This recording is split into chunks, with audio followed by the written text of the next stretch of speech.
so many homeowners and business owners with so much damage to fix. And once the snow melts and you get to work, you'll need a permit. But thousands of people skirt the rules and they do the work illegally. As Chris McKinnon shows us, it's a gamble that can put you and your family in danger.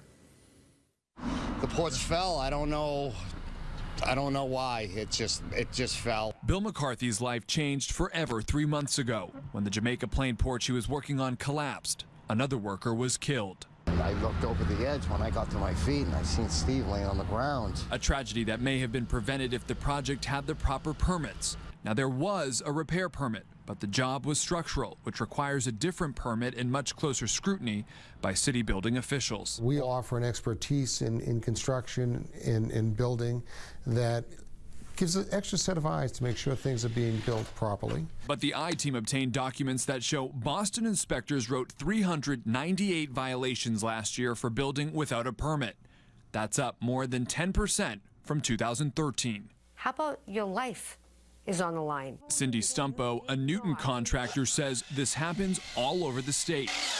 Without a permit, there's no inspection, and that means homeowners are rolling the dice. So the plumbing inspector never came out to check and make sure your gas dryer is hooked up properly, your gas for a stovetop is hooked up properly. Who's covering your back? The I-Team sorted through pages of permit violations and found many of these offenders are landlords, people who Inspectional Service Commissioner William Christopher says are usually well aware of the rules. We have had some people that were chronic offenders. Like this man, Uwa Lawrence, who the I-Team uncovered recently as being one of the worst landlords in the city. So the ceilings basically evidence a leak somewhere. The city issued Lawrence 6 citations for building without a permit, more than any other property owner. And many were large structural projects, like the removal of large portions of foundation and reconfiguration of bearing walls in the basement. But other risks might not be as obvious. Say a house has a leak in it because of all this snow that we've had.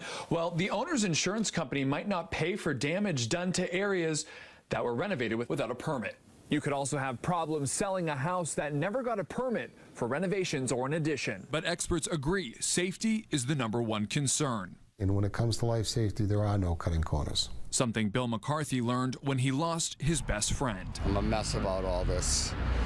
You know, I love the kid like a brother. Commissioner Christopher says the city of Boston has streamlined the permitting process, so delays and red tape are not an obstacle to obtaining a permit. For the I-Team, Chris McKinnon, WBZ News.